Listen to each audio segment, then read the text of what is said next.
Recorded live from the secret underground lair of Crimson Cowl Comics and Collectibles, this is the Crimson Cowl Comic Club Podcast.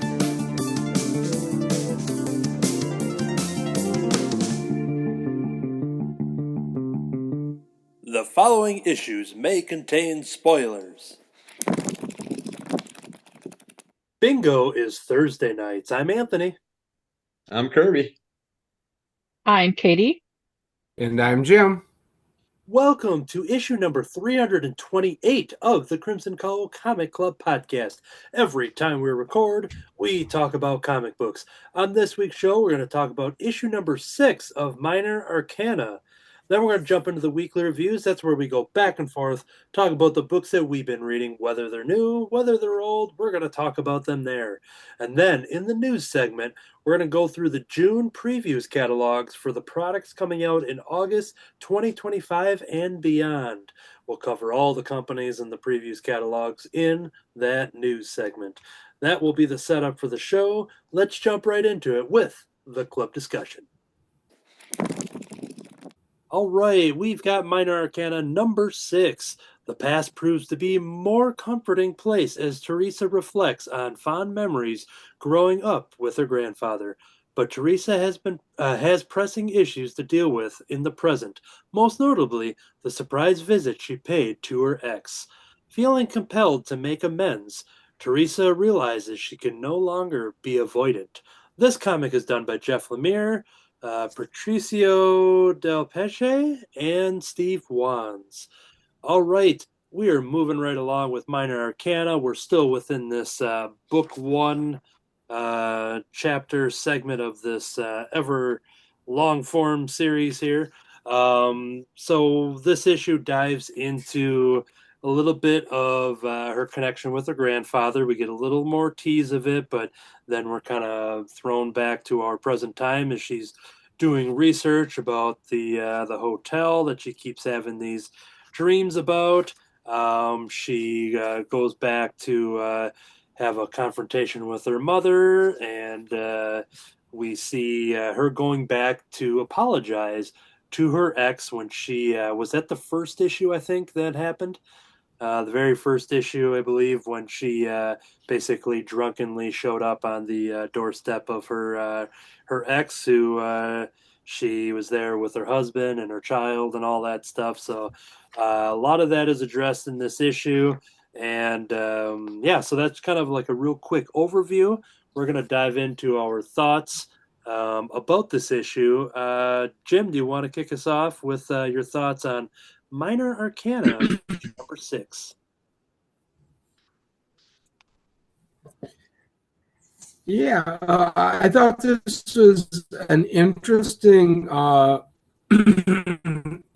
issue in that it gave a lot of fill-in about and a lot of their background. And it was a nice interlude where she had out on the boardwalk with her ex-girlfriend, maybe current girlfriend, maybe whatever, and the little boy. And that, but it really didn't move the story along a whole lot. And based on the beginning where they started like talking about Grandpa, we didn't see a Grandpa a whole lot. We didn't learn a lot more about Grandpa. Yeah. And I was disappointed in that. I did really like the mechanic of giving the kid a tarot card and then that being the thing that transported them into this magic castle that was a kid's drawing that they both saw different things. I thought that was really cool. And then like I said, the fact that they each had different visions while they were in the castle was interesting. And other than the fact that she saw her grandpa and herself, we really didn't learn much more about it.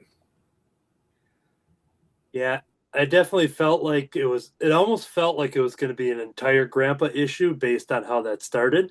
So I was getting ready to like dive into it, being like, all right, let's get into this, and the tease happened, and then then it kind of went away real quick. So I think if this last page is any indication, I'm looking forward to the next issue. I yeah, have it downloaded. I haven't read it yet, but I enjoyed this character when we encountered him, and I hope it comes that there is much more of him involved rather than just being another, oh, here's Grandpa for a couple of frames, yeah, and the issue 7 was on sale in May. It'll be part of my next subscription shipment. But yeah, any other thoughts before we jump over and come back to you? No, that's pretty much covers what I had for now, I think. All right, and then just so you know, your audio and the video is slowing down a little bit, but we mostly heard you except for the little bit of. Okay. So just so you know, Right. we'll jump over to Katie. Your thoughts on issue number 6? Yeah, so I really enjoyed this issue. I think what stood out to me the most was the character development, particularly with Teresa. And they're giving us the hook with the grandpa. I thought it would also have him a little bit more in this issue, but I'm looking forward to finding out about them. I really admire the work that Jeff Lemire is doing by giving Teresa an actual character growth arc, like because we see that she has a lot to be angry and frustrated about, but at the same time she's also like, hey, I'm here, I got to make the best of it, and I want to take responsibility for the impact that I have on folks. And it's good to see her trying to build positive relationships as well as working through the really difficult stuff with her mom. um and it makes her frustration feel justified, especially as we learn more about how her mom treated her when she was little. And like Teresa looking at this medical bill for thousands of dollars while her mom is standing there lighting up a cigarette. Definitely, I'm like, you know what? I get it. And I get if in that moment you would just be like, hey, I want to walk away from this. And it almost seems like her mom is trying to push her away because she's like, I can do what I want. And I'm like, really? Really? Are we 14 now? But I think it shows Teresa's strength of character, that even though she's crabby and she doesn't actually want to be there, she's like, no, you know what? I've decided I'm going to stay. And I thought that moment with her ex and her current friend was really nice. And I'm glad to see them mending fences. Something that I thought was really cool, I liked the part where they went into kind of the vision sequence with her and the little boy. And it left me wondering, is there something, um, you know, connecting these folks who are able to have these visions? And, are they related? Is there something going on in the water? But I thought that was really interesting. And I liked how this time they went into something that, well, I guess they did last time too, but the idea of going into a vision that seems like, oh, kind of cute and kid friendly, and then there's something really scary. I feel like that's some interesting work with the themes going on in the book too. And again, just, I want to know more about it. They're giving us like so many good leads. And as Jim mentioned, the fact that people saw two different things. Um, I want to know what it means and know more about it. So I'm looking forward to book 7. But I've enjoying this series so far. Minor Arcana, number 6. Check it out. Cool. Yeah, like what I said earlier, thinking it was going to be an all grandpa issue, so that was a little pointing with that. I really like that setup, but then, but I did enjoy her journey as she's, the conversations she was having with the old man, like looking at the old photographs of town, and I just like some of the banter back and forth, and with which is the reason why I opened the show with what I said, because she found the photo she was looking for, and then she's like, bingo, and he goes, no, bingo is Thursday nights. So they're a little back and forth, and her just outwardly just saying he's 100 years old, which maybe he is 100 years old, maybe he's 80 years old, who knows? But that little moment back and forth was pretty good. I really enjoyed the moment on the going out for ice cream and hanging with her ex, and the specific moment where they just kind of talk about basically very quickly. I was going to get the panel, but I lost it here. It's somewhere here. Very quickly, when they kind of made amends, and she apologized to her, and then very quickly the apology was accepted, and she was kind of shocked. Teresa was kind of shocked that it happened so quick. She's like, "Yeah, life's too short. I just I miss having you around." I found the three panels I was looking for there. So just that little back and forth was nice to see there, and I'm excited to kind of learn more what happened there because we've only really got those teases and the little picture on her bulletin board in her room and stuff like that. Um, so yeah, I'm excited to explore more. I also agree with Jim just saying how there was not a lot happening. Definitely got a lot of different locations and more development, but not in a real rapid pace. But once again, I think it does get me excited for the next one because I'm fully engaged with what's happening here. Any other thoughts that anybody had lingering yet?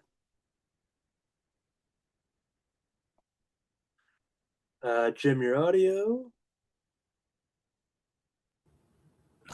Yeah, I wonder what the thing is with children too, because we've had like the last one with just in general, not related with minor arcana. Just in the book, I'm not worried about kids out in the real world. Let their parents deal with that. There you go.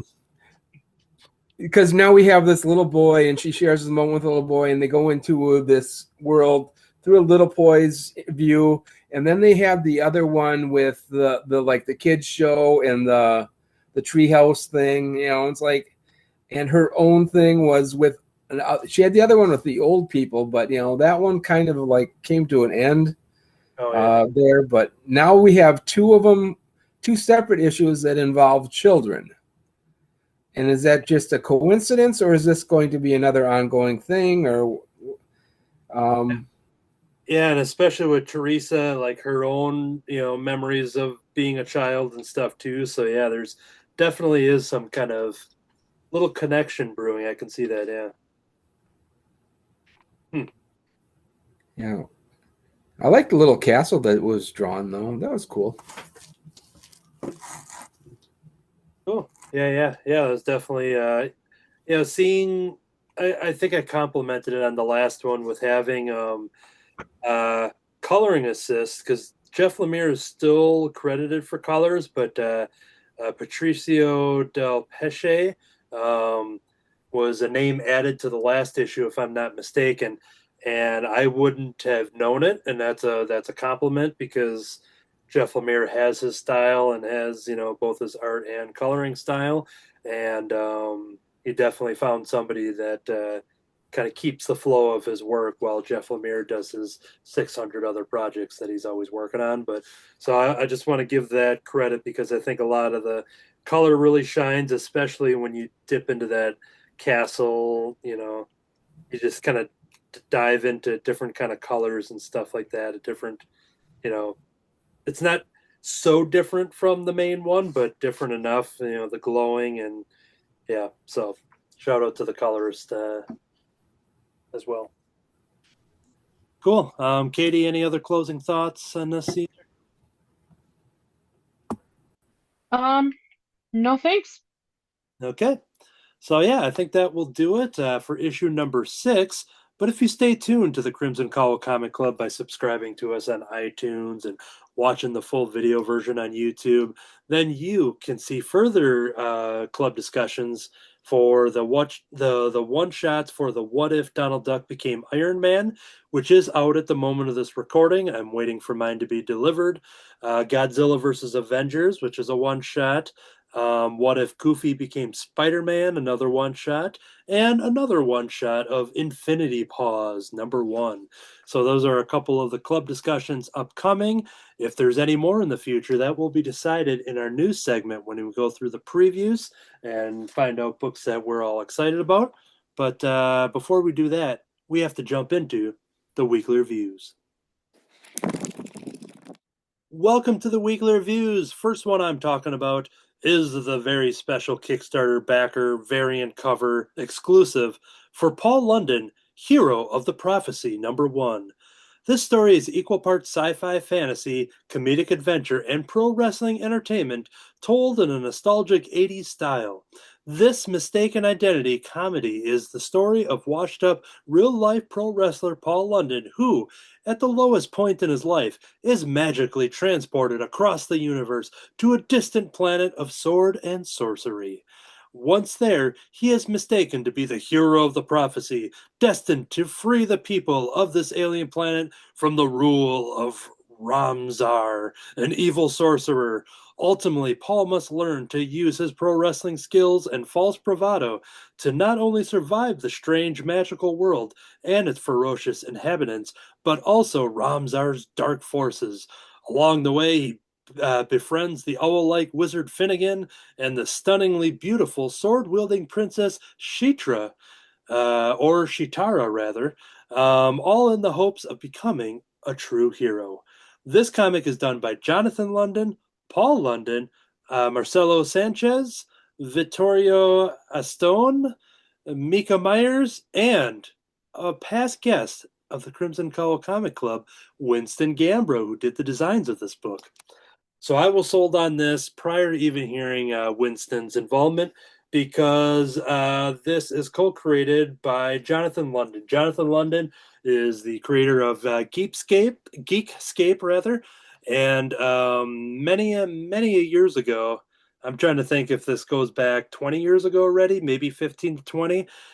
Back when it was like, I think it was just like video iPod podcast type of deal before YouTube podcast became a thing, and basically very early in the podcasting game following Jonathan London and Geekscape.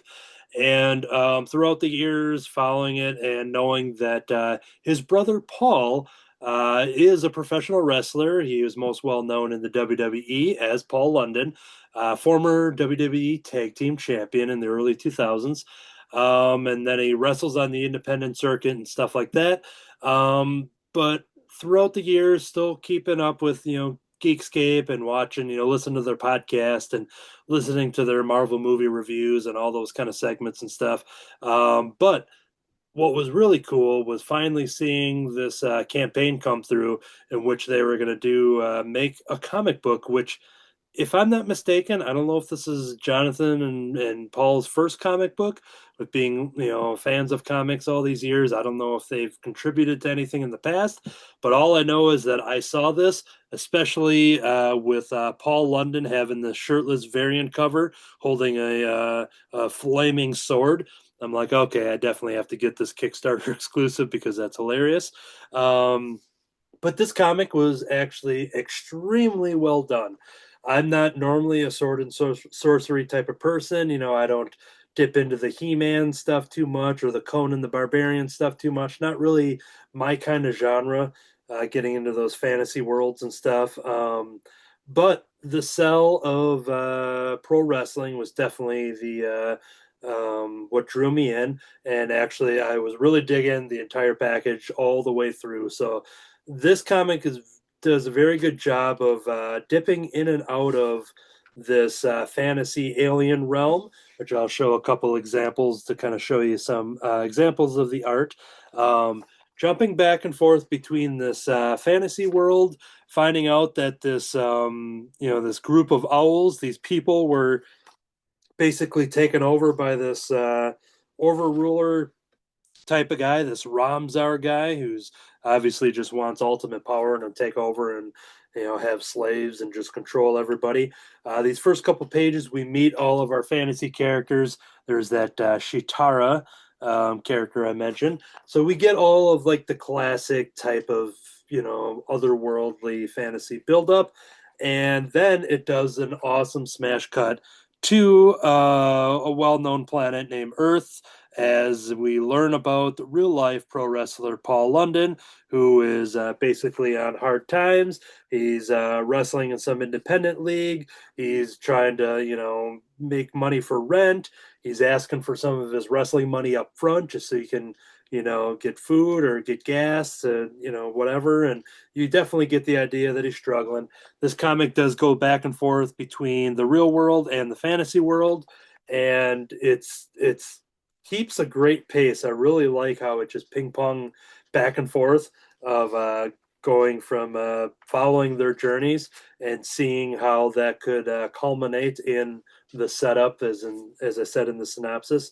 The last little thing I'll tease art wise is that just so you get a little taste of the wrestling aspect of this book, Paul London is thrown into the ring and finds out that in the match that he's up against this woman here who is named Crusherella.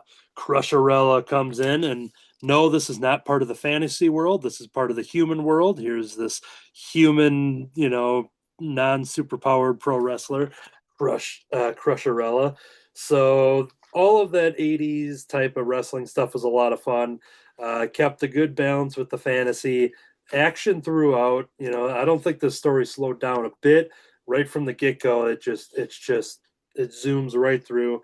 And as the synopsis mentioned, it's basically the people in the fantasy world are trying to find this artifact.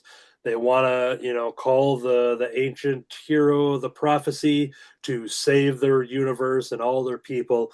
And what happens when they activate that artifact? Well, something happens to our wrestler, Paul London, as maybe, just maybe, as the title or maybe the cover would allude to, maybe he is the true hero of the prophecy. So yeah, this was really great. This was a lot of fun, very well structured. It's almost 30 pages, I think, for this first issue. It was a Kickstarter at first, and it's possible they may have copies. If you were to reach out to Jonathan London and Paul London, I will definitely be watching for the Kickstarter for more, because this was an awesome sell rather.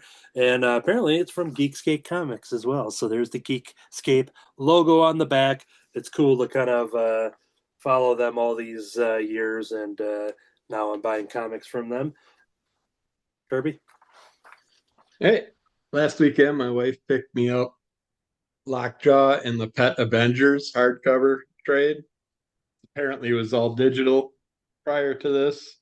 With the Infinity Gems on the loose and Thanos hunting them down, the Marvel's universe salvation lies in the paws of Lockjaw and the Pet Avengers.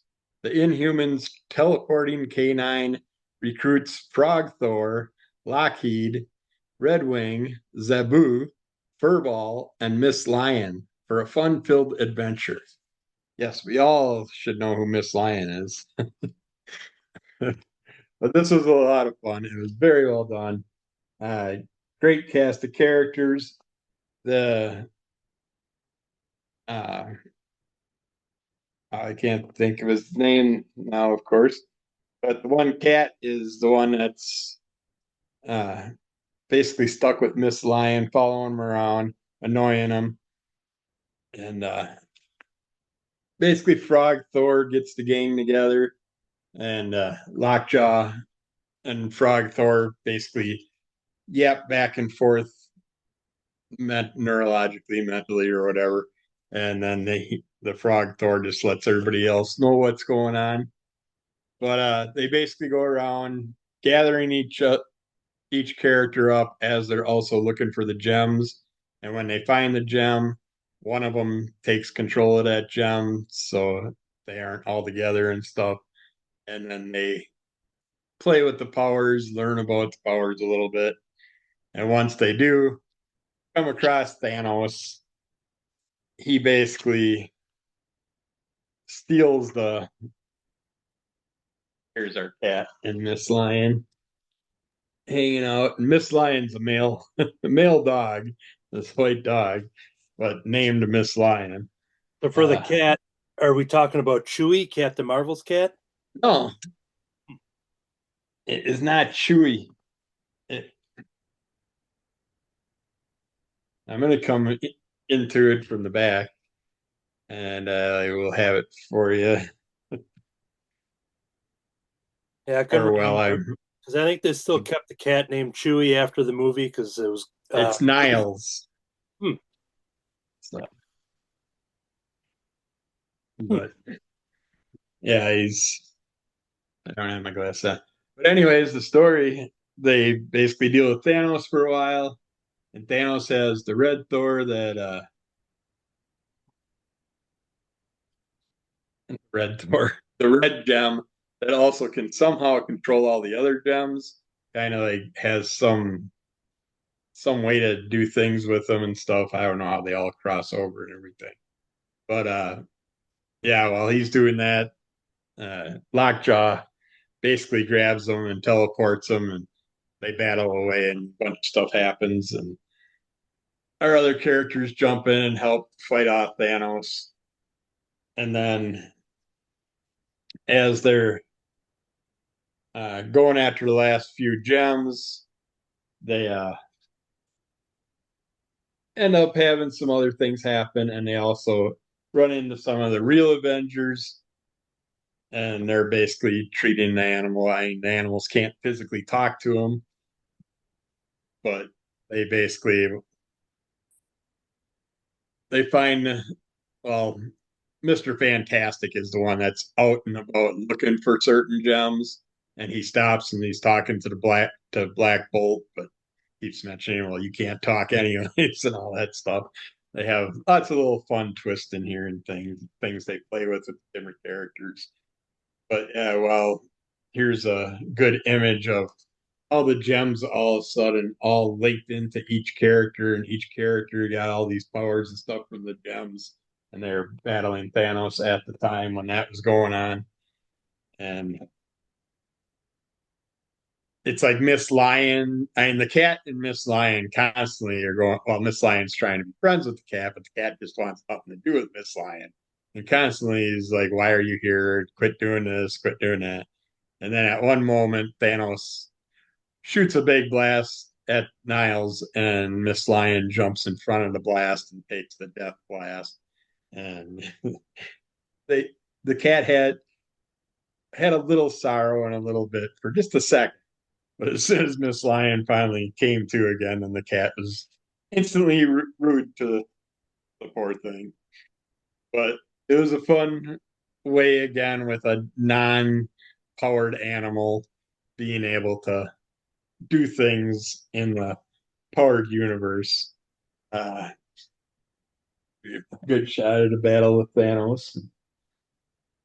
Lockjaw reverting the blast back at him and stuff using his gem. And it's like Frog Thor when he's found. They find him basically in the swamp protecting a bunch of other frogs. And it explains how he got his ability and all that stuff. Same with Sabu. They had to go to the Savage Lands to get Sabu picked up and all that stuff. And then after the whole story, they go into little individual stories, which is awesome. It's like this one starts out with Frog Thor going back to the swamp to help out the frogs, just go back to living the way things were. But then he realizes that the frogs aren't really defending themselves. They're basically relying on him to protect them because a bunch of alligators or crocodiles, I'd say alligators, they came to eat the frogs, and Frog Thor helps protect them from that. But then he's like, "Yeah, it's time for me to move on. You guys need to start helping yourselves." Tad has a little talk with the tadpoles and stuff, and then we got a short story with Lockjaw in here called Top Dog, where we got this. Uh,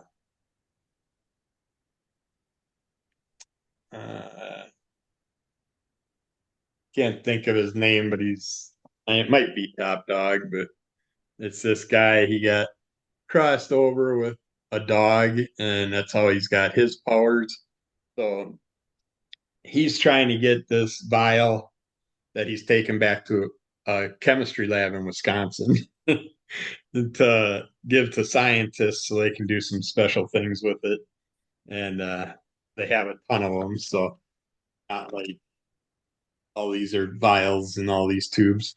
And he just takes one. It's not like they're gonna miss it anyways, but Lockjaw notices something's going on, so he chases after. The guy teleports, and Lockjaw gets his sniffer going and recognizes kind of like by scent where he's headed, or he can use his scent to follow him through time travel type thing. So he ends up going to the same place this character's going, and Lockjaw kind of like grabs the vial, and all of a sudden the other character grabs it also. So they both got one end in their mouth, and all of a sudden the other character turns and doesn't turn, but basically starts barking and acting like a dog because his dog form's taken over because they're playing and all that stuff. It's just fun how, how that goes through. Then Lockjaw, of course, grabs the things and does his teleportation stuff. And then we get another fun story where we have Miss Lion on a cruise ship. And in this story, Miss Lion is with May Aunt Parker. May. Okay. Yeah, Aunt May on the cruise ship. So I don't know if Miss Lion's Aunt May's dog or not, but I don't remember that being part of the beginning part where Miss Lion came from. But he's on the ship. There's a seagull that keeps messing with him, but he goes into the kitchen. Oh, it is a he. Goes into the kitchen or right around the corner from the kitchen and notices that they're poisoning everybody's food. They want to make everybody just not die or anything, but just get sick. And then while everybody's busy dealing with their cruise ship diarrhea issues, which you hear about all the time, the cooks are going to go in and steal the whatever they can from the proceeds and the money that they got built up, and then they're going to jump ship when they hit Mexico and get out of there. But Miss Lion overheard everything, so Miss Lion jumps on a table, grabs a chicken drumstick, and starts eating it, and then acting like she's dying. And everybody's like, "Oh no, the food's poison!" And then one of the chefs basically breaks down and admits what they did, and they get busted for it. And then Red Wing, who's the Falcons' kick, basically comes across this pigeon, and there's someone committing a robbery, and the pigeon's like, "Well, I know the streets, I know this whole town. Let's go get him. I'll give you the shortcuts." And Red Wing's constantly cutting down the pigeon and not wanting to go where he goes, but the pigeon ends up taking a different route, getting ahead and kind of helping stop the character and stuff. And Red Wing comes in and deals with it, and then eventually at the end of the story, there's a fun little thing that characters do. Then we got Prom Queen, which was really weird because you got this senior prom going on, but this gal does not look like she should be a senior in school, but she's being abused by these other three girls that keep putting her down because she likes dragons, and they're like, "Well, dragons aren't real." It's like, so they constantly pick on her, but of course there is a dragon named Lockheed. So one of the teachers kind of runs over to the Xavier Institute and talks Lockheed into coming and visiting her. And so Lockheed comes into their prom and proves to everybody that that dragons are real. And then, I mean, she picked this up for $5. I don't know what the original price was, but this is an awesome deal because you got a huge story in the beginning, all those little short stories. And then you go into this wonderful thick part in the back. It's a Marvel Pets Handbook. And it basically teaches you about all these different pets that have been throughout the Marvel Universe. And ones that I never heard of. It's like Daredevil had a German Shepherd back in the day. That was his sidekick. his name was Lightning, Daredevil, and Lightning. Oh. Like, it goes back to the early days. It's like Aragorn was I forget who this winged horse. I thought you said like Eric. Yeah, Aragon's its name, or Aragorn, but it's a winged horse that apparently uh, the hunter Craven killed back in the day. So I didn't realize how, and he's also down here for some other Pegasus and stuff that he was after. There's a variety of horses because of the early Western comic books, and they date these back to all the early weird tales and stuff like that. And I got a Cerberus dog that was part of the universe. We got Mole Man had quite a few that crossed over. The Collector once unleashed a ton of bats, vampire bats that he controlled. Just, and of course, you had Double Dinosaur in there. I was really excited because Lockheed, Monkey Joe, of course, all the characters from this storyline. But yeah, Mole Man had Gigantic, Brute that Walks, Fin Fang Boom, Googum, Goom, Kra the Unhuman, Krogarian, and these are all basically from the 1960s, 50s. Tales to Astonish, Tales of Suspense, Fantastic Four. There's the Redolante, but a lot of cryptid style uh, kaiju type characters were linked up with the Mole Man, which really surprised me. Yeah, he's got a bunch more in here, this Skrill and stuff like that. But how did we pass the accurate? But they have oh no. Yeah, I'm not gonna find it, of course, when I want to. Lobo the Wolf, Giganto, which is a big whale with arms and legs. I've never seen anything about that character, but yeah, I'm not gonna find it. Well, I'm looking for it, but Monkey Joe is here in here from Squirrel Girl, her first squirrel. But oh, there he is. Thought they had it alphabetically.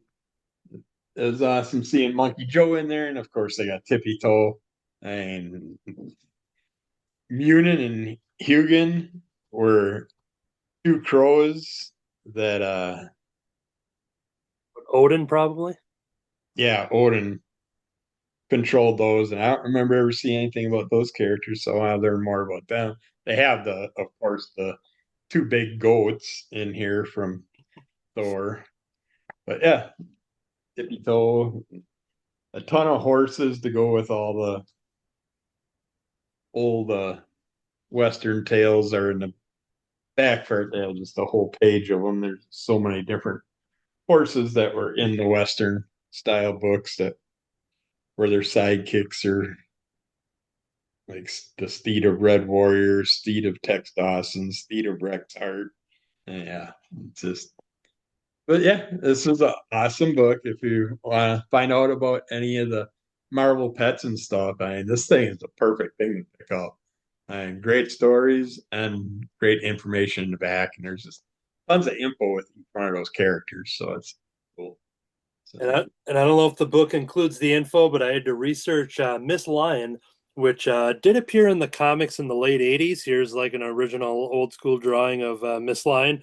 But fun fact about Miss Lion, the dog originally appeared in the Spider-Man and His Amazing Friends cartoon.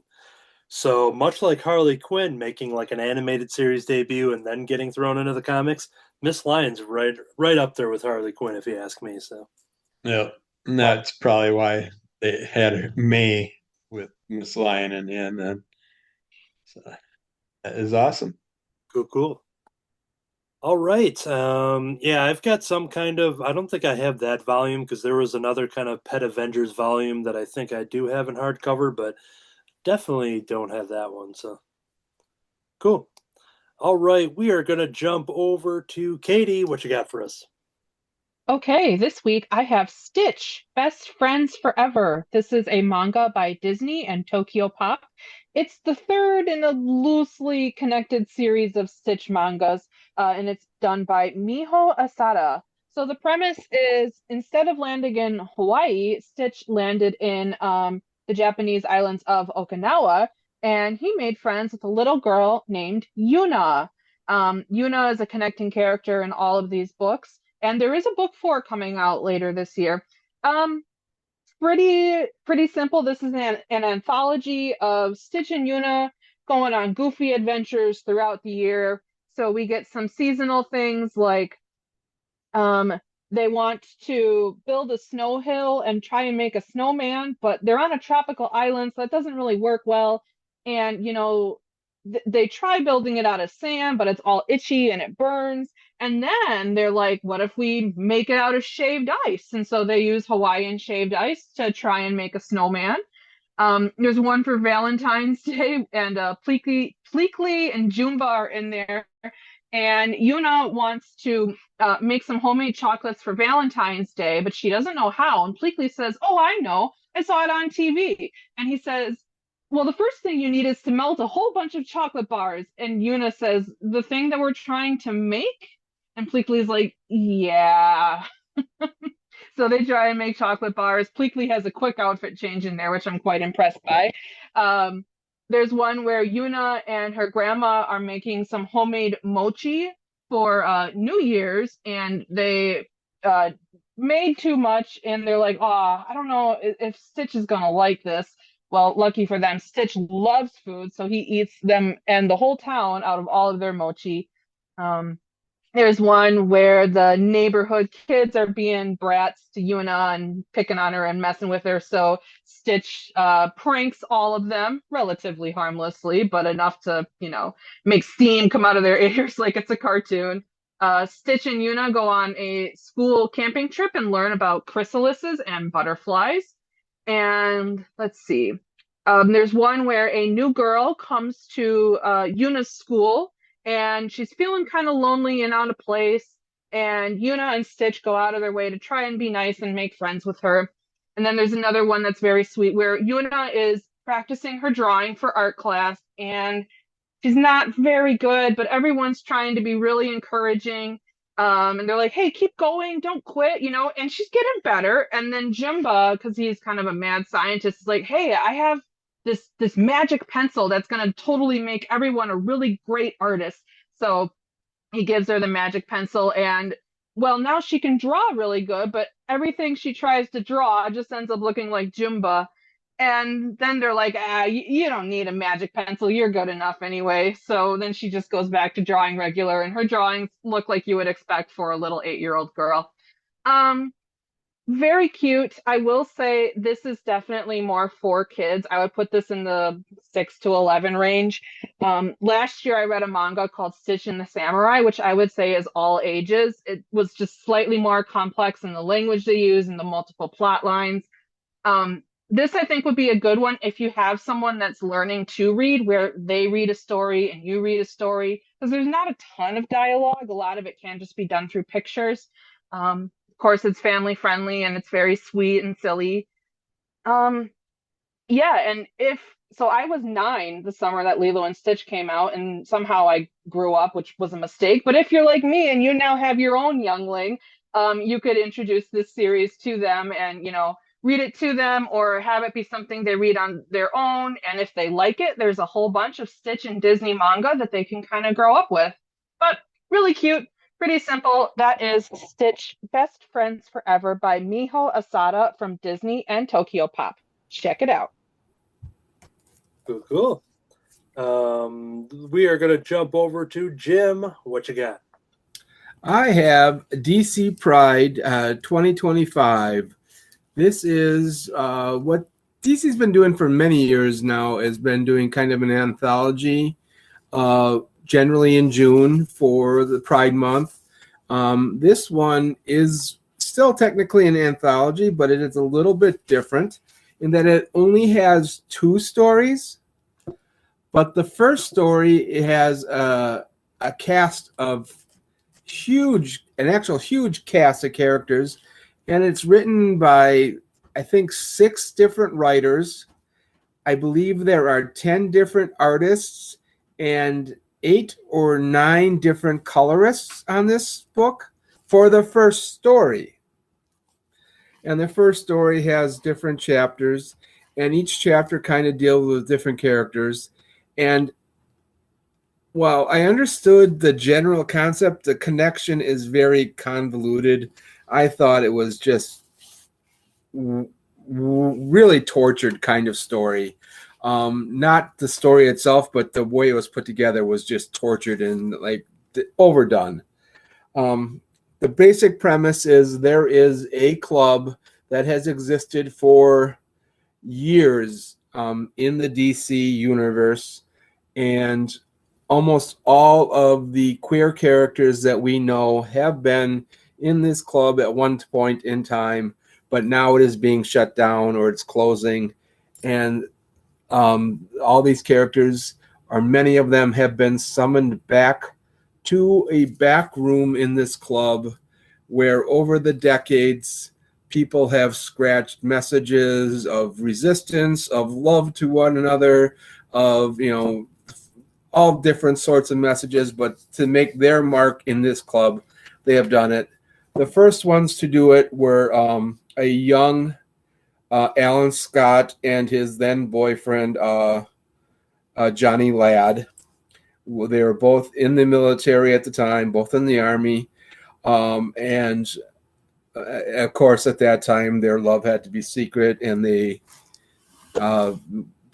had to, sneak off and do this thing in the back room to profess their love and make a mark for it, for their life, and then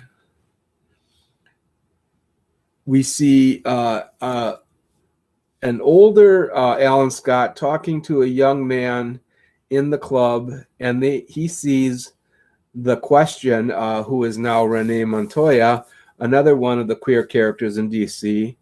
And he says, well, we don't need to worry about, let's go down to the basement and look at this wall. And then we see, things just twist and things happen and they get pulled into different worlds. And we have a scene with Renee Montoya and Kate Kane, Batwoman. There is a scene with Apollo and Midnighter, another set of characters who are married to each other. There is a scene with Harley Quinn and Poison Ivy. Pamela Isley is not in the scene, but she thinks she's looking for her, and she's chasing around town trying to find her. She runs into Apollo and Midnighter in a different version or realm, but they still all get pulled together into the same spot. There's a character I never heard of called the Stitch, who is the son of Dr. Fate. Never heard of this. Any relation to Lilo and Stitch from our last review at all, or that's a different Stitch? I cannot see it because they're different companies. This is DC and not Marvel. Fair enough. Let's see, who else was in there? There's I think we pretty much covered most of the characters in this story. But it's like I said, the way they go back and forth is just, I remember there's more Green Lanterns. We have Sojourner Mullen, who is the newest Green Lantern. She is the young black woman who wears the spiky green glasses, if you've ever seen that picture. She is apparently in a relationship with the new queen of the Amazons. I forget her name. But she is pulled into this story as well. And they all end up kind of sharing their memories of this club at the end when it's being shut down. And then they're retelling the story of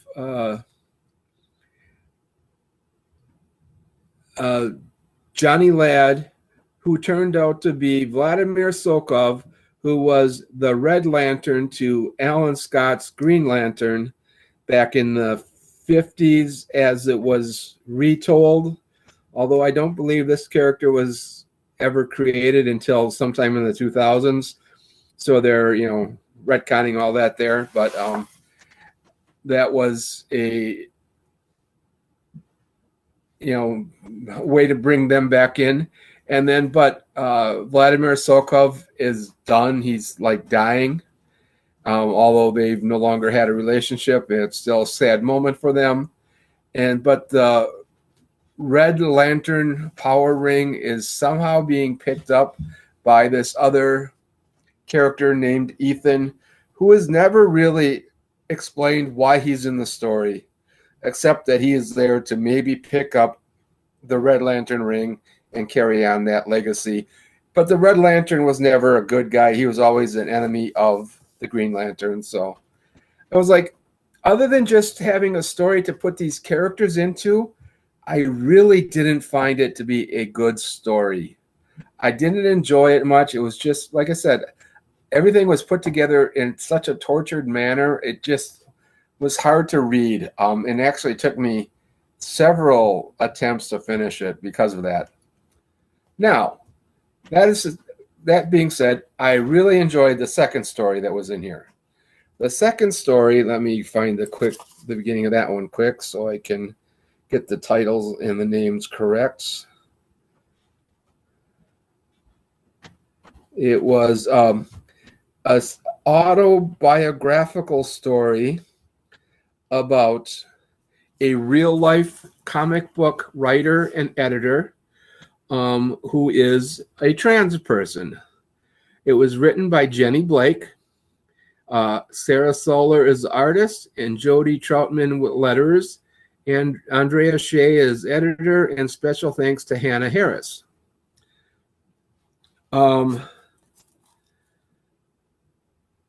Jenny Blake is a longtime writer, editor who has worked for both DC and Marvel, and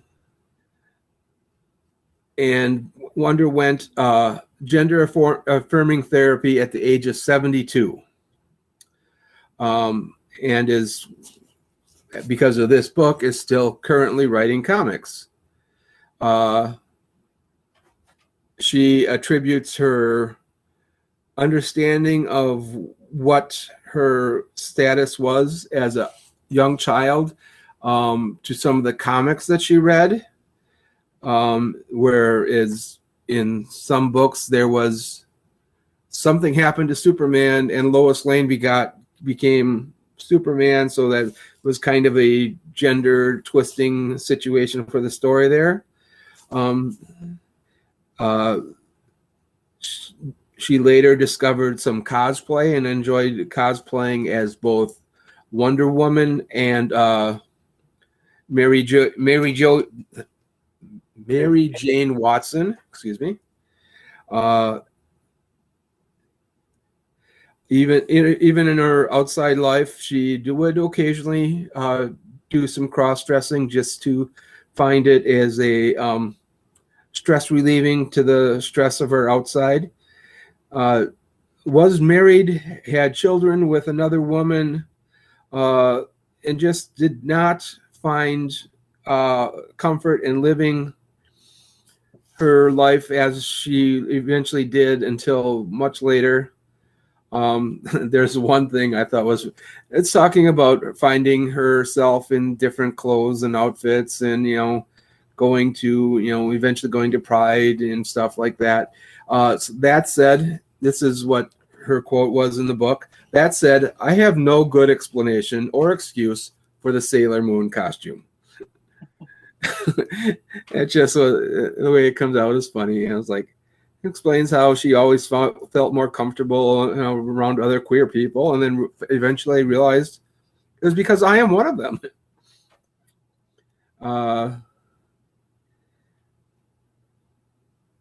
yeah, it was just a very kind of heartwarming story about how she eventually got to become her true self the way she is now over all these years.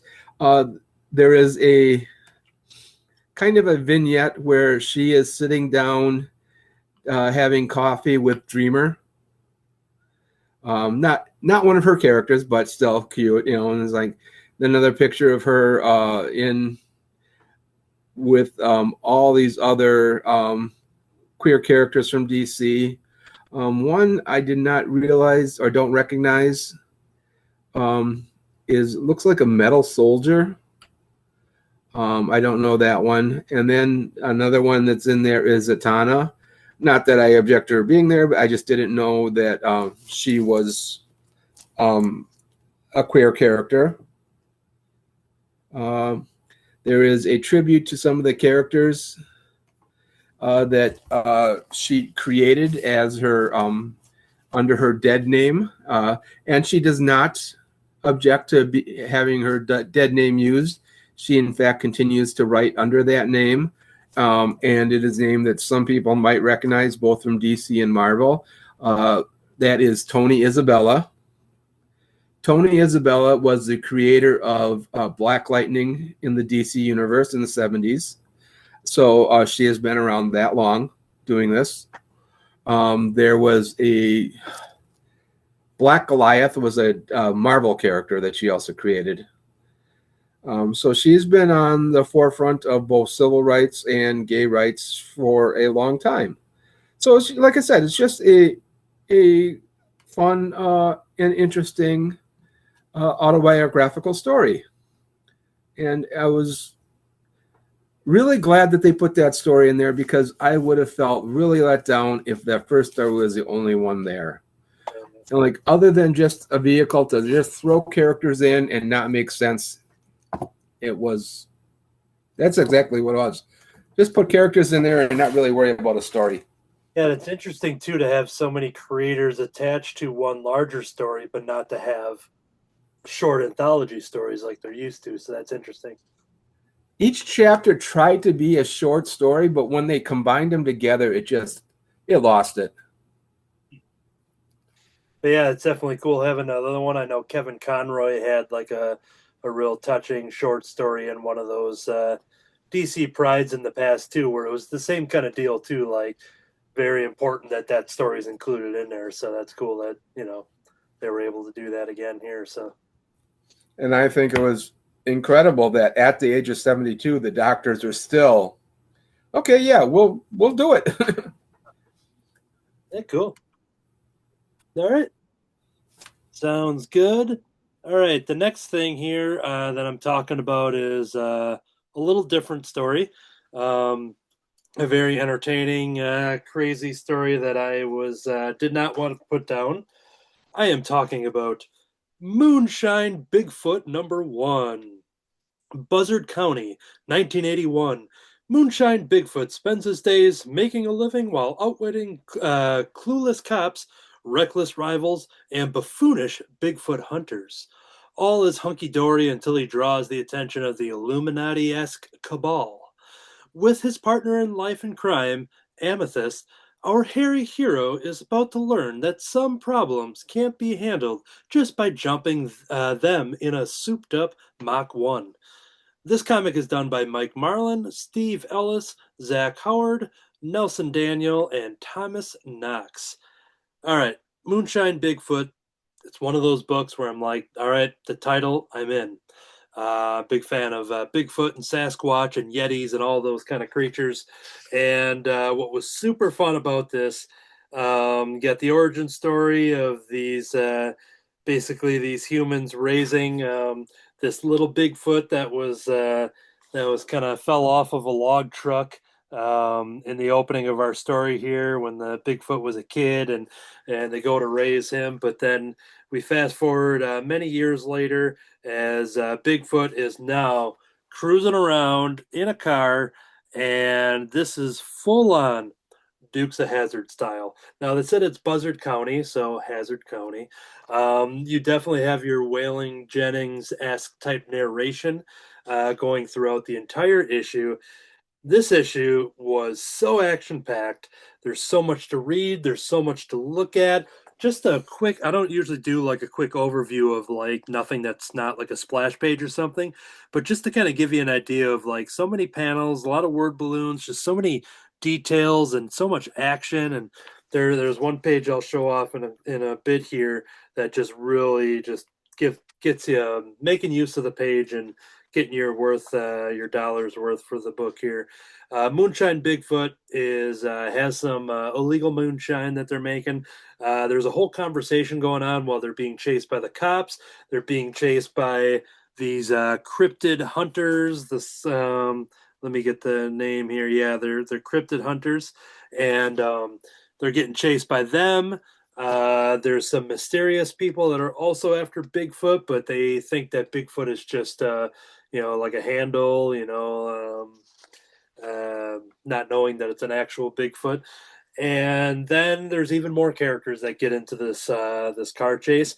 And what's great is that throughout this entire car chase, you've got Bigfoot and his lovely girlfriend there, as they're basically talking about what they're going to have for dinner that night. So while they're jumping, going off jumps and dodging this and people chasing them, they're wondering, hey, should we get hamburgers? Well, we'll have to go get some onions. Hey, maybe we should try an egg on a hamburger. I'm kind of in the mood for chicken tenders. There's like a whole discussion like going on what they want to make for dinner while all of this action is happening. 75% of this issue is the car chase, full on Dukes of Hazzard style. I've seen every episode of Dukes of Hazzard, so I fully appreciated just the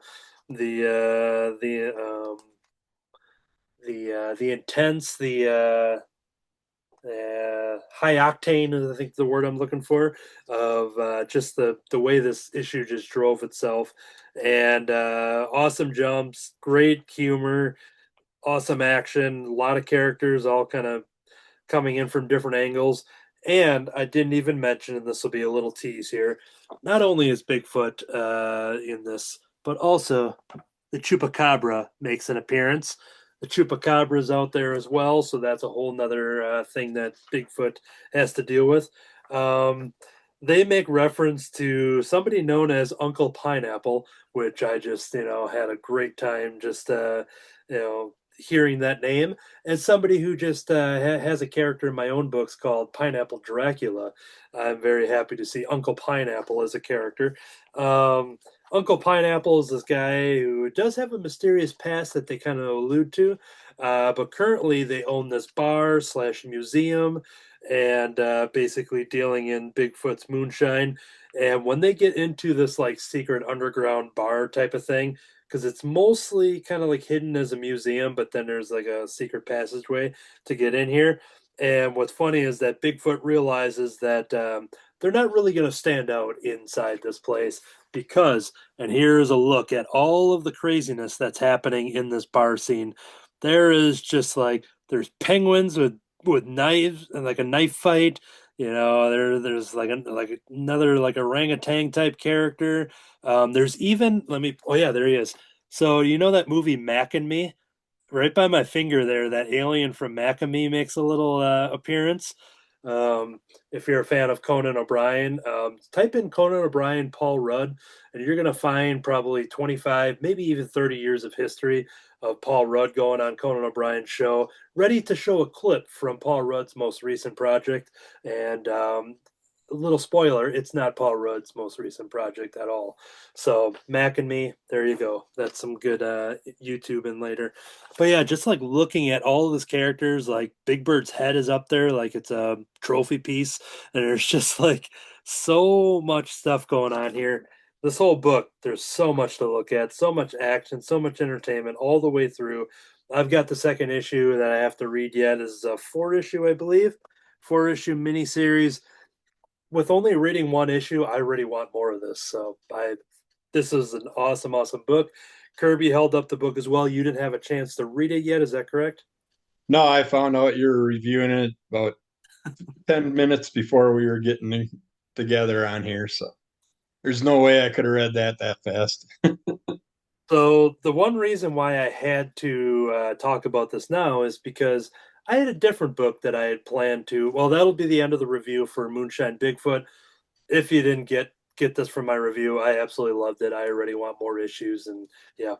So that wasn't the book that was going to be at the top of my stack, because as I go through my books, I'm looking for number ones, possibility things to talk about. I usually have a good intuition on books that are like, all right, I have a feeling I'm going to like this, so there's a good chance, I could read something a half hour before the show and be pretty confident that this is the book that I'll probably talk about. So I had a different book at the top of the stack, and that was the from the Invincible universe, the Battle Beast.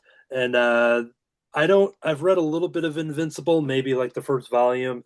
I've never seen the show. I haven't kept up with anything, but Joe Crone from Manga Comics in beautiful downtown Skokie, he's a big Battle Beast fan. Battle Beast just got his first, you know, spin-off series of some sort.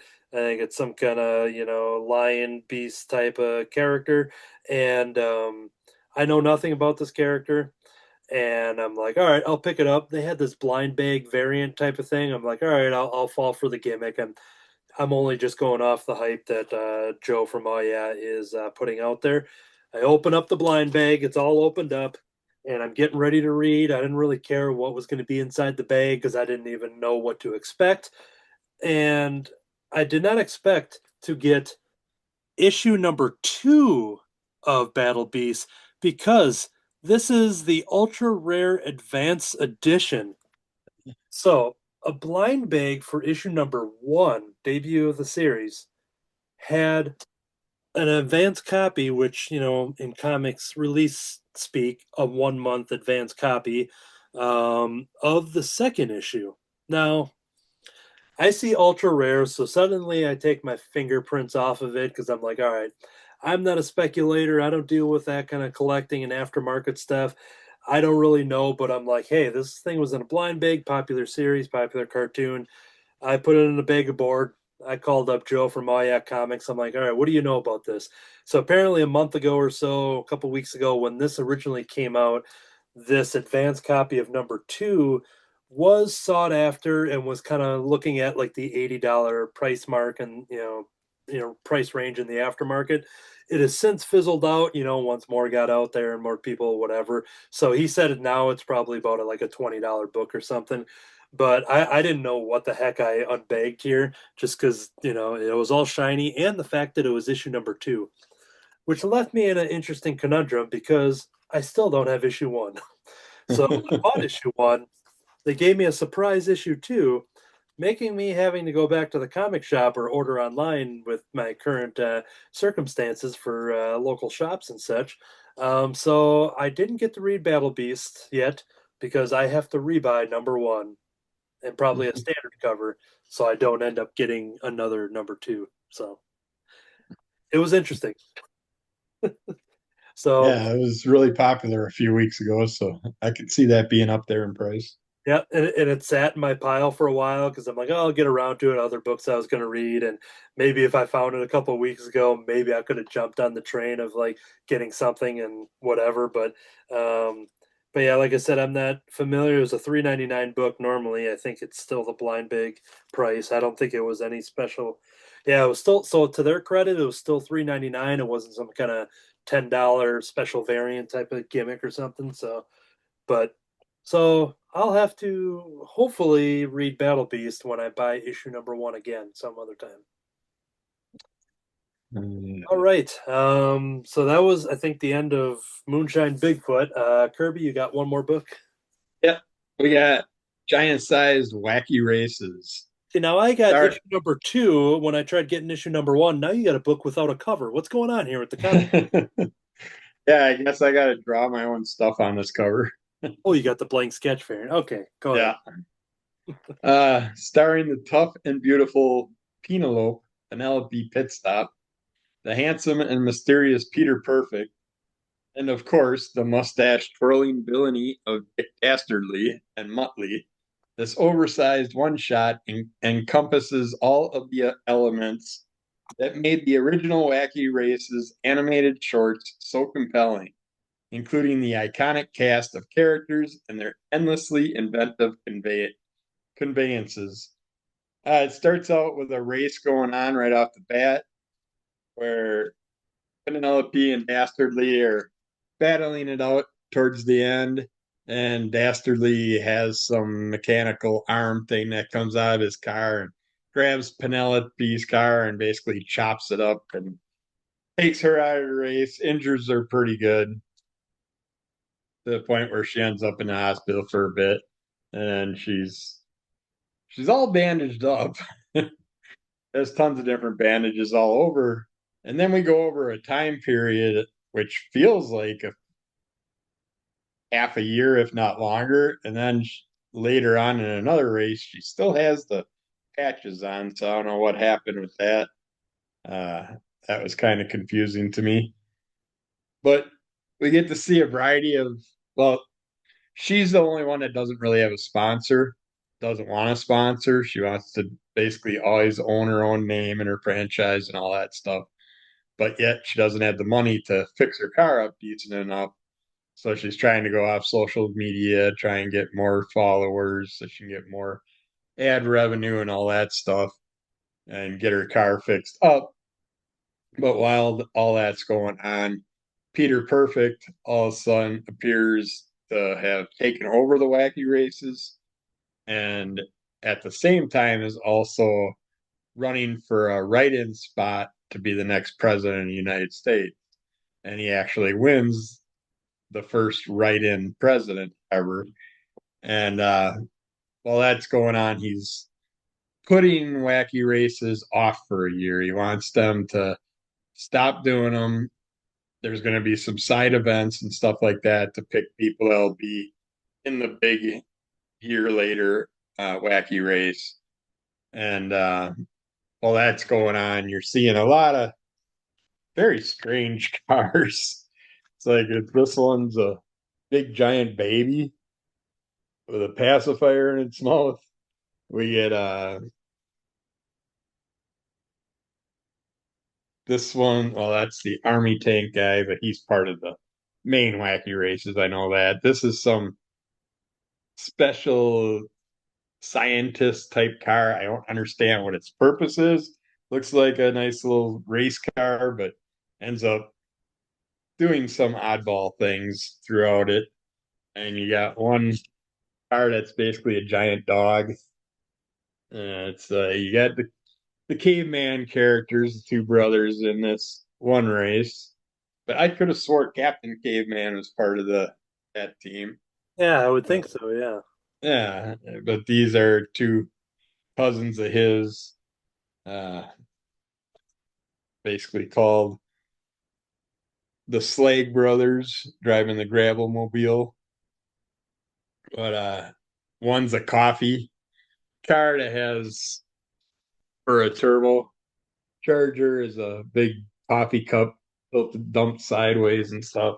There's a lot of really goofy cars that you see in here, but those aren't ones that are going to make it to the Wacky race. Anyways, the main race later on. But Penelope ends up getting a call from Peter Perfect. He tries to make some deals with her. He's going to help her with money and all that stuff and kind of like use her as promotion. Kind of wants her to be his vice president once he does win the presidency. And we also see him later on. We do get the airplane, which that is in the original Wacky Races also.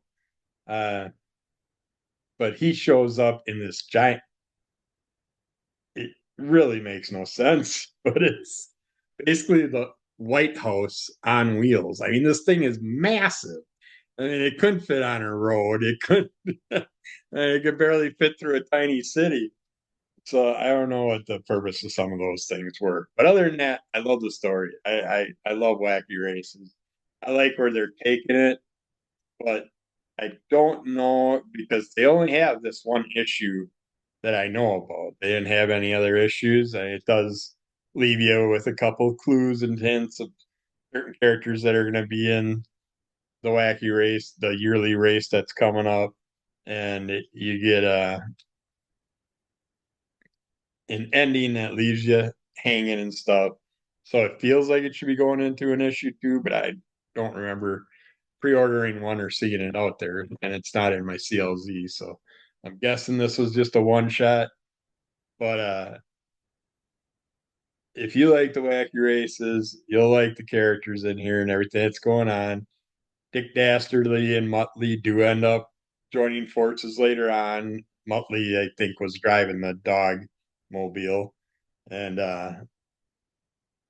he ended up having some issues, and now he's teamed up with Dick Dastardly, and so I'm hoping that this follows right into like an ongoing or a 5 comic run that they're gonna do for the wacky races. I would assume that's what the plan was because they had all these characters in other versions also. But yeah, it's definitely worth checking out if you're into that at all or you missed that from your childhood, the old race days. But yeah. Yeah, I had to look into it. So Captain Caveman was not a racer in the original Wacky Races series. It featured a variety of themed racers, including the Slag brothers, who drove the Boulder Mobile. Okay. But yeah, It it must just have been says, like an episode I remember where he was like made a guest appearance or something. yeah, it says, however, there is merchandise that combines the two, such as T-shirts featuring Captain Caveman with Rat. So it seems like he only exists in Wacky Races through merchandise and not actual stories or anything. But Okay. interesting. Yeah, because Yeah. yeah, he's a separate Hanna-Barbera character from a different show, so they must just be, I don't know, who knows. But interesting. But yeah, this whole storyline basically focuses mainly on Peter Perfect, Penelope, and Dastardly and Muttley. Well, Dastardly, not really Muttley. He just gets a little bit in there, but those three are the main characters throughout this. They'll have other ones that they focus on. And you don't have Penelope's little follower on, the little dudes that I can't remember their names. They had like a bunch of the little short guys would be in their vehicle and they always be helping Penelope out whenever someone's trying to take her out of a race and stuff. Well, I just added that issue to my card here, so cool. It's a fun story. I want to see more. Good, good. Well, that is going to do it for the weekly reviews, but we do have another segment. It is time for the news. And now, the news.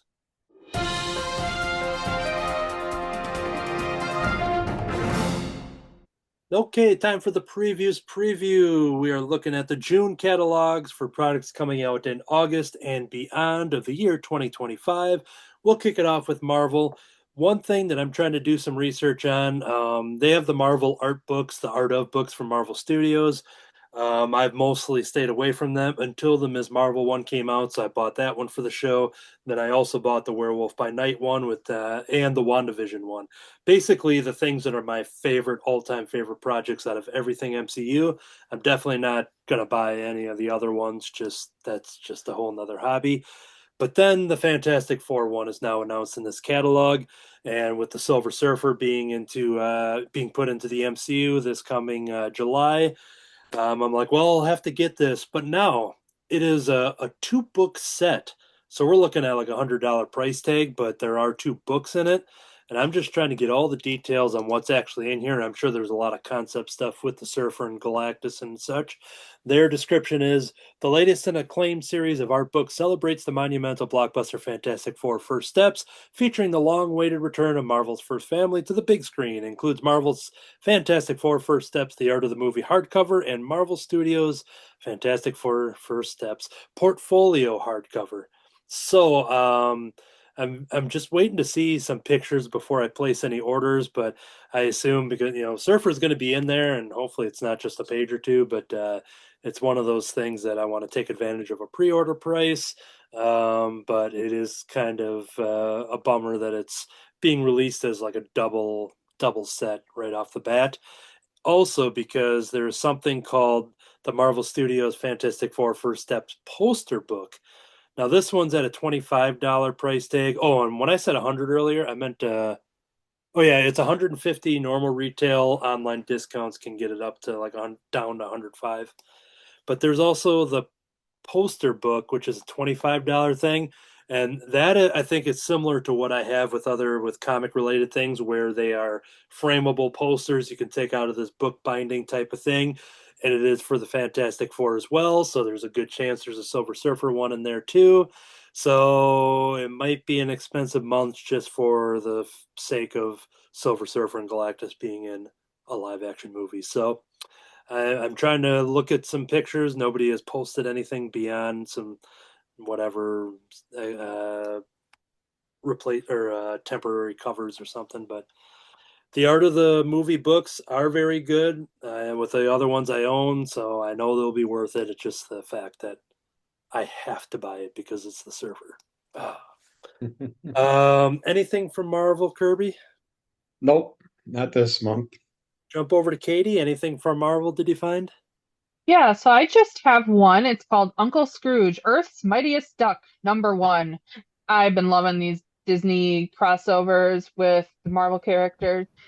Going to be in shops on August 13th, and it will cost $4.99. And that's my only Marvel pick, but I am open to if we do something for the club. That one is on my list as well. Most likely it'll be a D. Brad thing, so we can pretty much play it safe. I'm going to take a screen capture to tell everybody. We will add that to our ongoing one-shots that we've been doing for the club discussion. Uncle Scrooge, Earth's Mightiest Duck, Jason Aaron and Giuseppe Camicoli returning there. And that's not playing off the Avengers, is it? It's just Earth's Mightiest Duck. Let's see here. And yeah, it doesn't specifically say. It's obviously has the subtitle for their, for their book and their whatever. But so yeah, it might just be, kind of like the Infinity Dime, which is what Jason Aaron did, what started all of these. That is quoted in here, so I'm sure it'll probably just fall in the line of, All right, I'll have to look at that again and probably end up getting it too. So yeah, that'll be a one shot. We'll do that as a club book. Jim, anything from Marvel at all? No, but I'll be down for the duck if we do that. Down for the duck. Yep. Down for the duck. We are definitely doing that. Another Silver Surfer related thing. Thankfully, this one's a little less expensive. This is the Silver Surfer My Mighty Marvel First Book board book. It's called featuring art from John Buscema, which is awesome. From his first adventure on his flying board to his team up with Fantastic Four and battle against Galactus, glide into action with the Silver Surfer. Learn all about the Surfer and his superpowers, his relationship with the Fantastic Four and his foes, an introductory board book featuring art by the legendary artist John Buscema. Readers will learn all about this incredible cosmic superhero, blah, blah, blah. Perfect for the youngest kids, like myself, and longtime Marvel fans alike, also like myself. This sturdy board book features simple text and 3 special gatefolds that make it a fun, fitted read in a must-have for vintage collectors.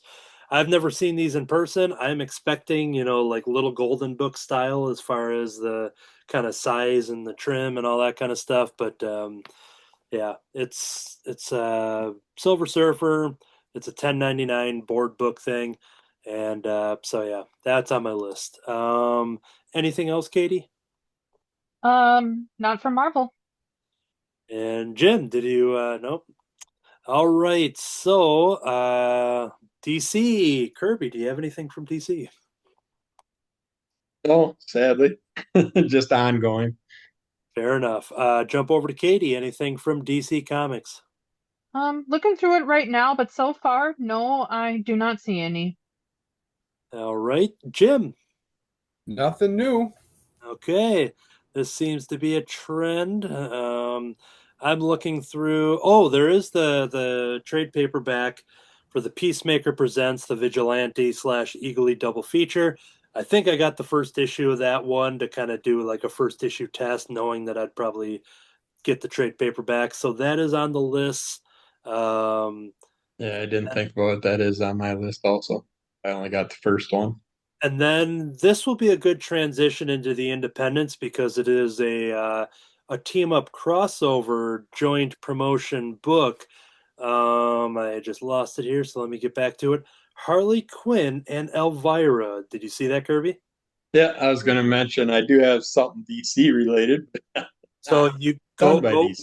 go right ahead if you have that queued up at all. No, I don't have it Oh, queued up yet, okay. so go for it. Okay, so published by Dynamite.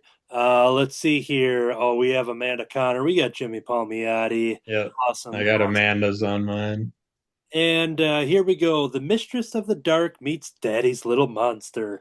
What happens when the clown princess of crime gets bored? Shenanigans, hijinks, grievous bodily harm? The possibilities are endless. Now add in a certain macabre-minded TV host who seems to attract trouble-like crips and attract vampires, and the stage is set for the greatest team-up since Frankenstein met his bride. With her beloved show on the chopping block, following a corporate takeover, Elvira needs to come up with a plan to get things back in the black. And her new friend Harley Quinn has an idea that's just crazy enough to work. Together, they're going to throw the greatest Halloween party Brooklyn has ever seen, whether the borough likes it or not.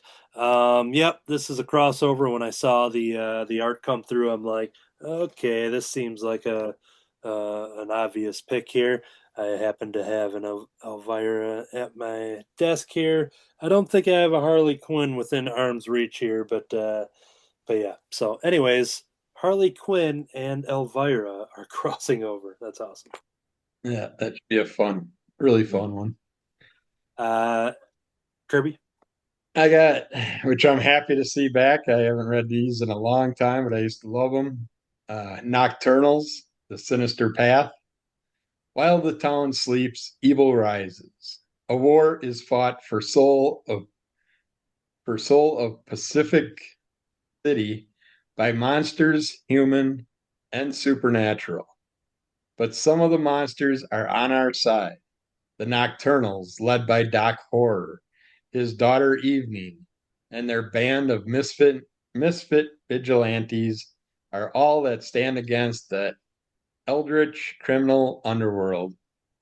The death of the mysterious Judge Hemlock opens a macabre power vacuum in the eldritch underworld of Pacific City when the Nocturnals, Doc Horror, Evening, and Armed Revenant, the Gun Witch, investigate the cult enshrouded Hemlock House. What they find will lead them down a twisted and deadly sinister path.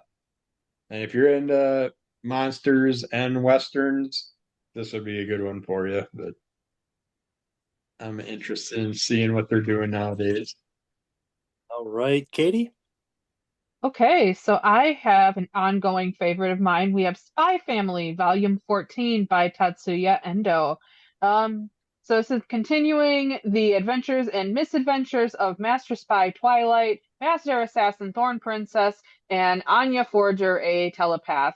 This time, Anya is getting ready for her midterms. Now, Anya is a very caring girl, and she's very wise, but she has a hard time with school.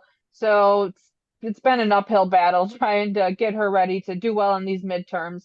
And we will find out if her uncanny ability with old classical languages will pay off and help her for the test or not. It's going to be available on August 6th and it will cost $11.99. Volumes 1 through 13 out now. Right, Jim. Nothing for me. All right, something that I'm excited to purchase just because it's the title I'm buying anyways. It is not the story. I wish the story didn't exist, but I'm talking about Quick Stops Volume 3, Issue Number 2. This is part of Kevin Smith's View Askew universe, where telling stories. Some of these have been anthology, one-issue one-shots. The last volume was a mini-series within that volume. But this issue here, like I said, I'm glad this is existing because to get this closure, but I also hate that this book, this specific story exists because in this very special issue of Quick Stops, Kevin Smith pens a touching tribute to a friend, collaborator, and early architect of the Askew universe, and the reason that Mallrats exist. the incomparable Shannon Doherty. Join us as we honor our friend and co-star with two stories, one about Shannon's immaculate sense of humor and the other a requiem for her character in Mallrats. So Mallrats 2 has been something that has been like in development. It's been a mini series pitch that no streamers wanted. It's been back and forth of many different iterations. And there was one person who was always very excited to return. And unfortunately, within a very short time before her death, Shannon Doherty had sat down, had Kevin Smith on her podcast, and they were talking about wanting to do more Mallrats. And she even said, with her sense of humor, that she was ready to play the cancer card with the studios and say, hey, I have cancer. You should go make this movie now. Like basically using her power in the industry as an actor and, playing the cancer card to get this movie finally made. Unfortunately, she did pass away, and we have not had a Mallrats follow up, but Kevin Smith is taking it to the comic book and dedicating an entire issue with two stories for her character Renee from Mallrats. There's two awesome covers. I'm getting both of them. I'm buying an extra one as a surprise for a friend that probably doesn't know this book exists, so that'll be a nice little gift to lend her. Not only a Kevin Smith fan, but a 90210 fan as well. So, but yeah, Quick Stops Volume 3. If you haven't been checking it out, if you're a Shannon Doherty fan, if you've seen Mallrats or something, this would be the one issue to pick up just for the unfortunate circumstance that has now served as a comic book tribute to a friend of Kevin Smith. So that's it. Kirby, next one. Yeah, I'll sadly be getting that one too. Yeah, I just watched Mallrats again a couple nights ago. We got Cruel Universe is coming out with Volume 2, Issue 1, and they're finally doing 12 issues, which I mentioned when I was reading it that one I wish would have went 12 issues, whereas the other one that did go 12 issues, I didn't really care for as much. But thankfully they're doing it, and we got whether future or past, Earth or a distant world, no man can outrun the infinite singularity within us all, fear. Join this doomed expedition into the cold, unforgiving galaxies beyond our own nihilistic navigators, Charlie Adler, Jay Hotham, Cano, Ann Nassetti, David Rubin, and Greg Pak. Smash the laws of science and splice the immortal EC Comics genome into a new breed of parasitic extraterrestrial tales with an endless appetite for pain.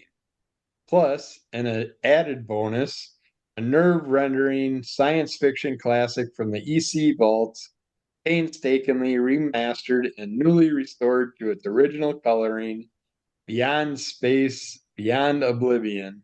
There is something vast, unsympathetic, and envious that yearns to consume us all in this cruel universe. Let's make it work for it, shall we?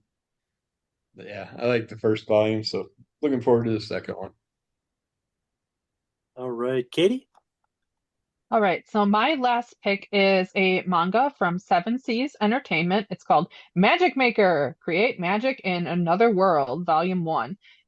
This caught my eye because it's a really pretty cover, but also it sounds like it would fit a reading project that I'm doing with my brother.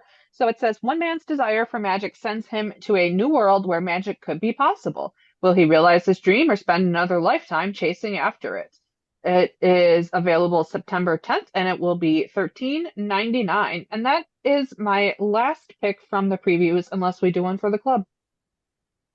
All right, Jim, I forget what your status is. Okay. Jumping over, even though this is a Marvel book, but it is under the independent catalogs due to the nature of what it is, published by Pan Universal Galactic. We're talking about Marvel Zombies, the pan-dimensional 3D edition.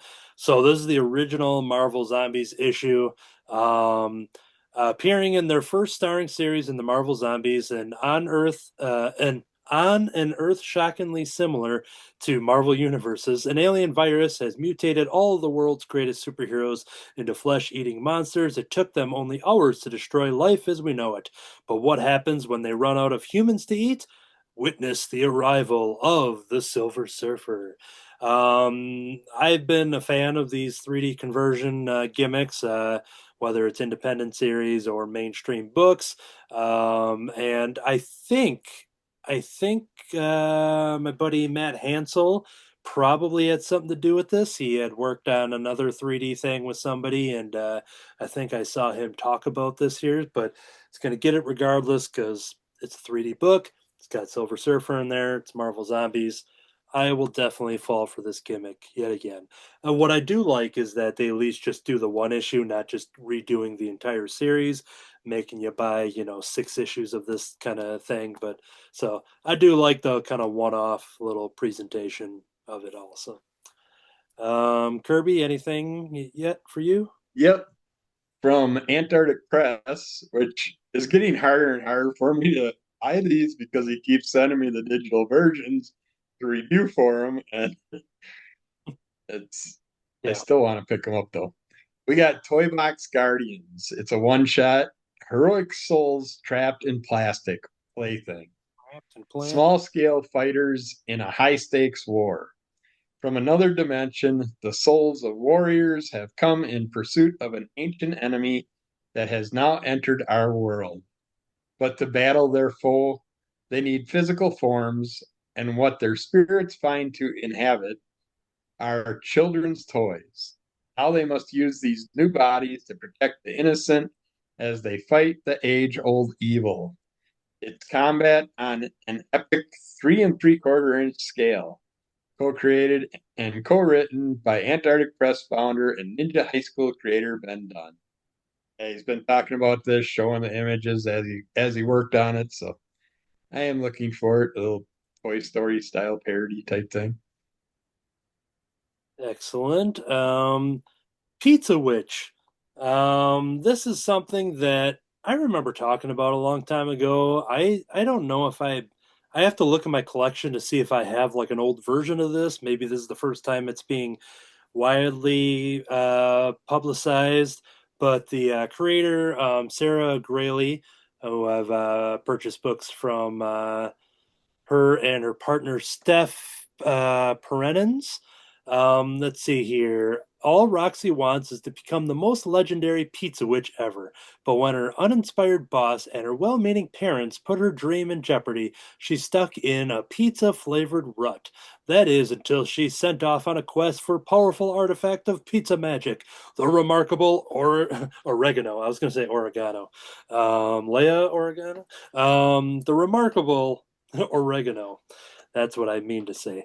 With her feisty cat, George, by her side, Roxy sets off on her broom to lands unknown. Will this be the adventure she's waiting for? Filled with advanced pizza magic, wild challenges, and maybe even a little romance? Or will her dream be squashed like an overripe tomato or tomato? Join Roxy and George for a hilarious and heartwarming adventure cooked up by Sarah and Steph. So yeah, I've purchased Sarah's books before. I have to look because yeah, Our Super Adventure is one of their things that they create. I know I have those books, but I have a little inkling that I've talked about Pizza Witch many a years ago on this very podcast. You did.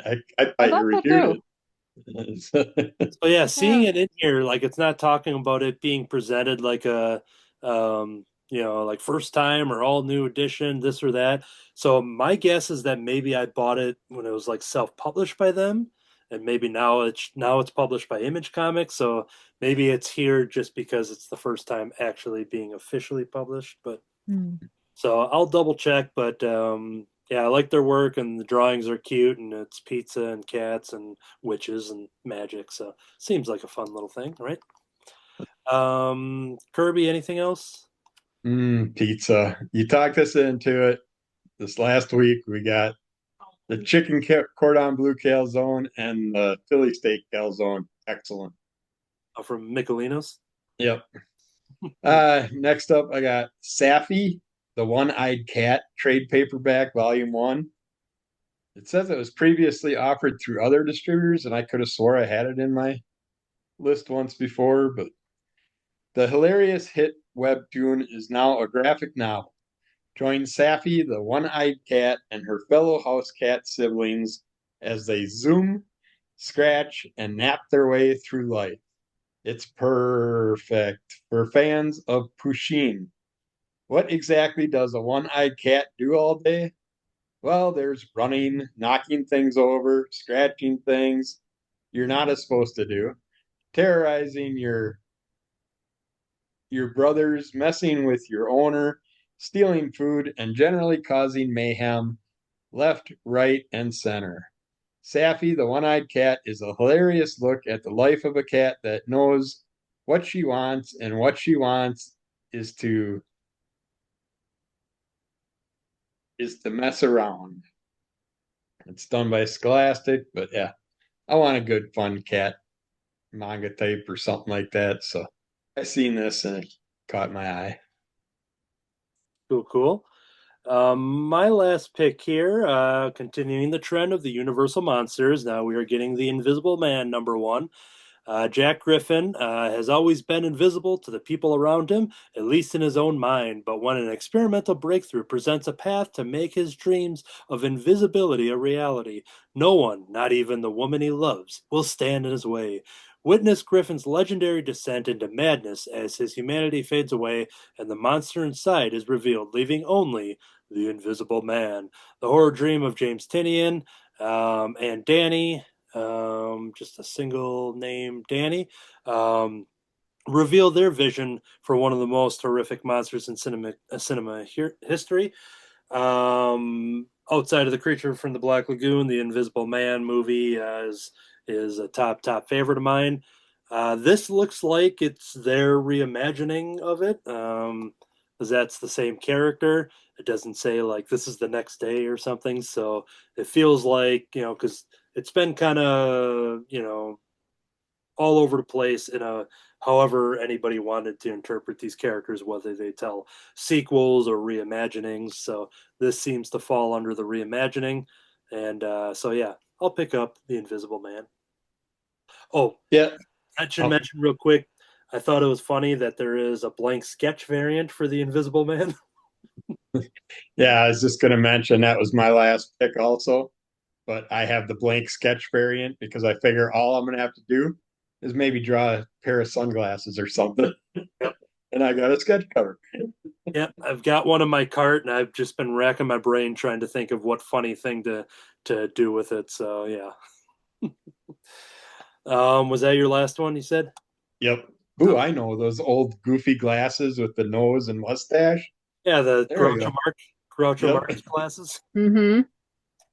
I drew those on an R2D2 once in a sketch, and I called it nose for R2. Oh. Nose for R2. My pretend joke was that if anybody asked about it, being like, "Oh yeah, I got commissioned to draw a nose for R2," and then I drew a news on R2D2, and then they didn't want the drawing, so that was my fake premise for having that little sketch. I think somebody eventually bought it. I don't know. I think so. But yeah. Anyways, yeah. That one, I might have to buy 2 variant covers of the blank Invisible Man one now. A lot of possibilities. Okay, I think that does it. There's so many more things in the catalog that we did not talk about, so I always recommend for people to check that out. Kirby, if I'm not mistaken, you were scaling back on doing the previews on your show, correct? Yeah, I stopped doing it for now. Until they get the whole previews, lawsuits, and all that stuff all done, bankruptcy, then I might bring it back, but we'll see. So yeah, reach out to your local comic book shops, ask for the previews catalogs, go to your preferred online retailer, check that out, pre-order comic books so you don't miss out on discounts for Marvel Fantastic Four movie books that might have 2 pages of Silver Surfer in it, who knows. So here we go. That's going to do it for this episode. Thank you all for watching. This will be the quick run through of the plugs as I get back to my list here. July 19th, I'm going to be a guest at Comicopolis in Lockport, Illinois. It is a very popular library convention in Illinois. We got a lot of friends that are going to be there. A couple big names that are going to be there. This is the first time that I've had to be vetted for a show and to be accepted into it. So I'm super excited to officially be a guest at Comicopolis in Lockport, Illinois. CrimsonCowl.com for info on original webcomics. Crimson Cowl Comic Club on iTunes for the audio version. If you want the full experience, go over to Crimson Cowl Comic Club on YouTube to see all of that. Kirby, you've got under the Cowl of MS. I want to tell people what's going on over there.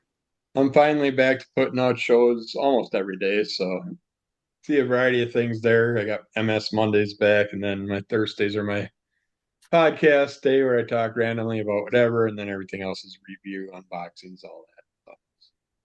Excellent. So yeah, check out Under the Call of MS wherever you get your podcast, as well as YouTube and Instagram and all the social medias.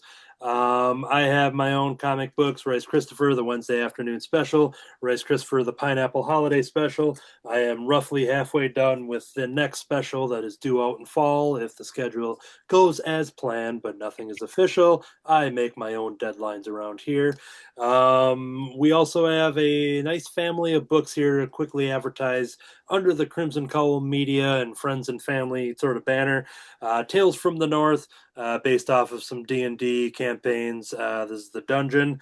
And then we have a brand new book from David Gloyd, Senior, Grave Sweepers, Spooky Stories. That's a brand new book from David. Go back to the creator interview episode on this very YouTube feed. On the YouTube feed, go to YouTube for that, because those episodes don't always get to stay up forever on the audio version. The Comic Book Club presents the Hall Monitors, not the Crimson Cowl Comic Club, but the West Bend High School's comic club that David is the runner of and the editor-in-chief of this book, with the creators that we had, Ara, the artist and co-writer creator on that book. And speaking of Ara, she also has Chronicles of Bark. Chronicles of Bark is her own original award-winning book, self-published. So if you want any of that stuff, you can just reach out to all the information in the show notes of both the audio and the video version.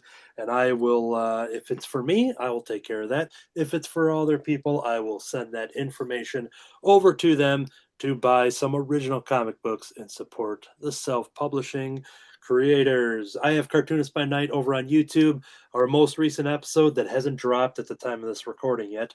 But by the time you hear this, it'll be up.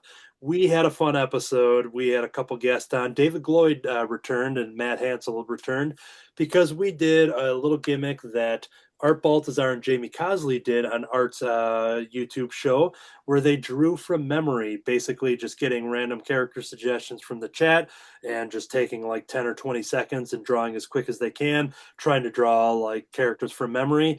We decided to adopt that game into our show. We did 5 from memory. We had 5 character suggestions that nobody saw prior to the show, and we took 10 minutes each and had some discussion, and it was a really good time for everybody involved, just seeing how wacky these characters turned out.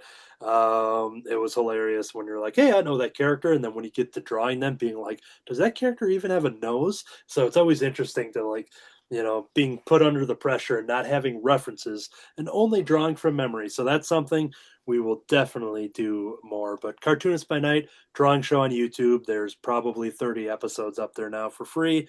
Check it out and subscribe. That is going to do it for this show. Thank you, everybody, for checking it out. Tell a friend about the show to help us grow. This whole time, you didn't need to tell me how to chase no dang moonshine Bigfoot. I've been having a wacky time racing around with a bunch of marble pets. I've been eating all of the New Year's mochi with Stitch. And yes, I do have a nose. To be continued.